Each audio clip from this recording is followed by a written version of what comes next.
Hey, Dr. Ross, I just wanted to send you a video in addition to what I already sent you. Hopefully this will help kind of understand what we want to do for 2024. So let's check out our priorities.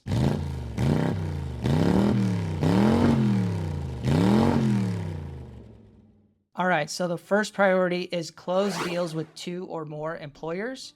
The second one is get 5 or more employers in the pipeline. And the third one is get our retail automated system conversion process up and running so that we can convert 5 to 10 new retail customers each month. So if we look at where we stand currently, you have closed one deal and you're working on a second one and you got a few things in the pipeline. But up until this point, it's been a very manual process for you. So just being able to kind of create a system for it, create more leads as well, would be very helpful. One of the challenges you're also having is just people don't know you yet. So getting out there, starting to educate people, that's going to take time and effort and be an iterative process. And even on the retail side, there's a lot of people that probably would be interested if they knew about you and what you offer, but they don't know about you. And even if they did, it's a new concept for them. So to bridge the gap between where we want to go and where we currently are, there's 4 things that we have focused on up until this point in terms of what we need to make sure that we're clear on. The first one is prime prospects or target market. So this is just knowing who we are targeting. The second one is media and methods.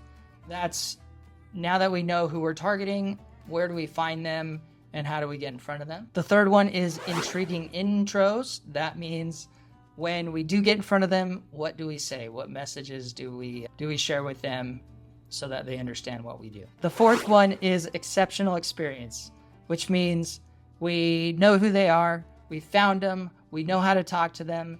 Now, when they start to come into our world, we need to give them an amazing experience. Let's dive into each one of these things so we know exactly what we're doing. So if we look at the retail side, we're looking at an age range between about 30 to 50, usually self-employed, and they have to live in Arizona because that's where we do our services. The main problems we're trying to solve is that the current system is very complex and it's not very transparent to understand the complexity. The second one is it's not very financially predictable to go to the dentist. It's who knows what's going to happen when they get there. So the third one, and probably one of the ones that's going to make people make a quicker decision, is if they've had a negative experience at the dentist before. And the fourth one is simplified healthcare. So because things are so complex, they desire things to be a little bit more simple. A few objections to overcome are addressing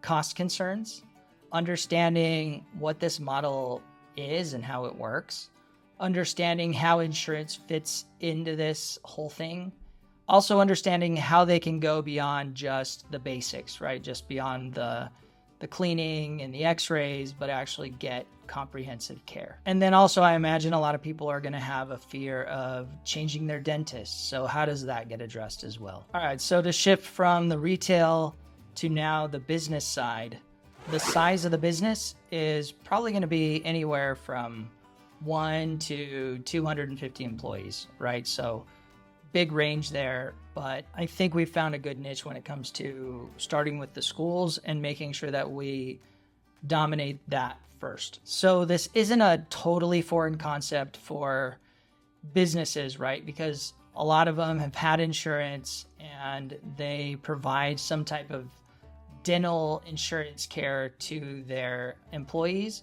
but being that you do it direct, a lot of people don't understand or don't know that this is available. So a business that is looking for this type of service probably has had some sort of experience with insurance and may not love their experience or the cost associated with it. A few of the problems they run into is budget, the need for comprehensive coverage, access to care for them in their area, and obviously making sure that the actual care is good and that their employees like it. So just a few of these businesses that we've identified is obviously school districts, which we're going to focus on initially, but also you got local retail stores, family-owned restaurants, local law firms, real estate agencies, construction companies, IT and tech startups, accounting firms, local gyms and fitness centers, automotive dealerships and repair shops, and local salons and spas. When it comes to targeting on LinkedIn,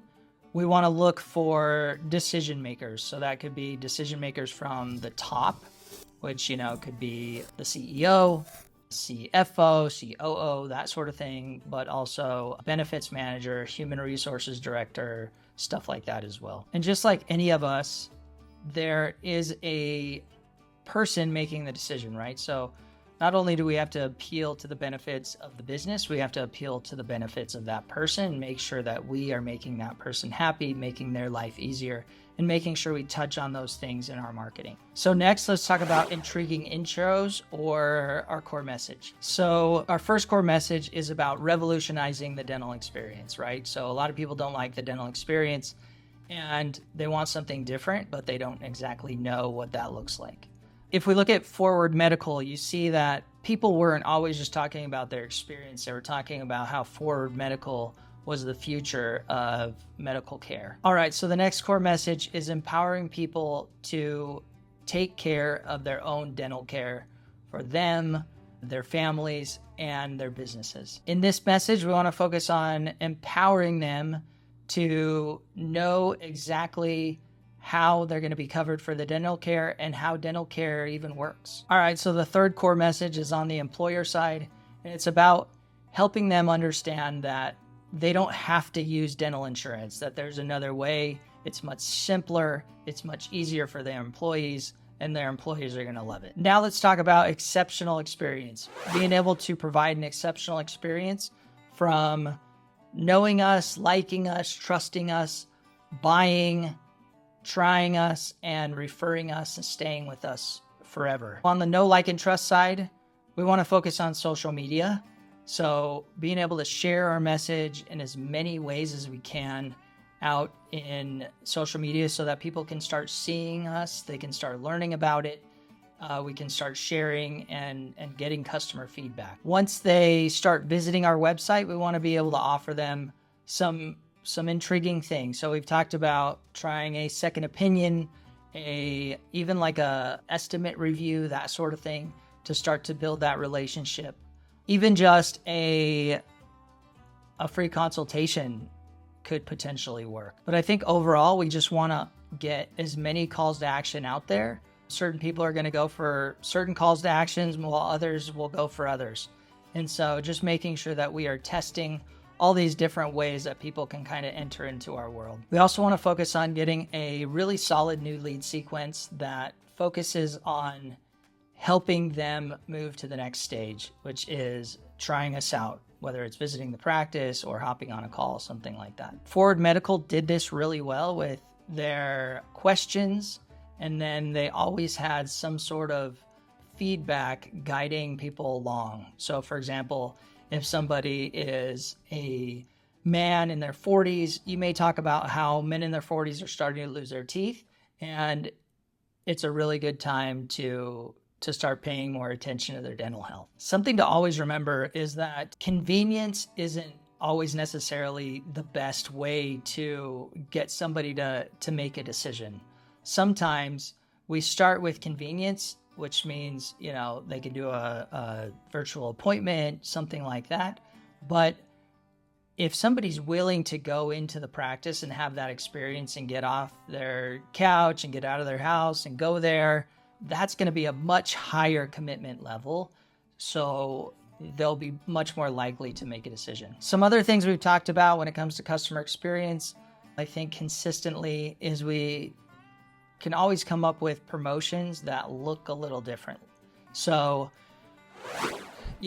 like a New Year's promotion, we can do different promotions for different months, and it always gives us a reason to get in front of people to kind of vary the offer and also test different things that people might be interested in, whether it's bonuses or whatever it may be. So as you can see, there is a ton of stuff that I think we can do to make things better in 2024.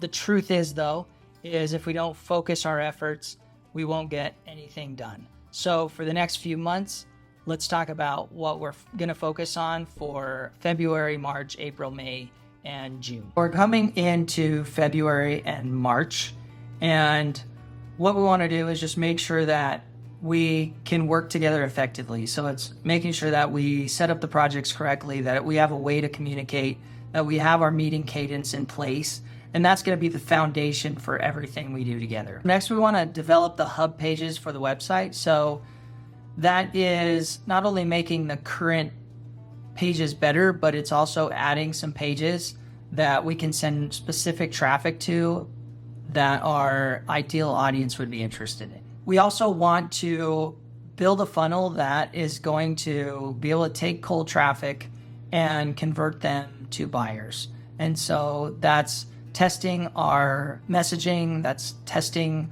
our traffic flow, trying to get more people to talk to at the beginning so that we can get better feedback and we can roll faster. So I have laid out a week by week plan, and I'll just go through it really quick. So week 1 and 2, structuring the projects. Week 2 and 3, testing the website messages and SEO optimization.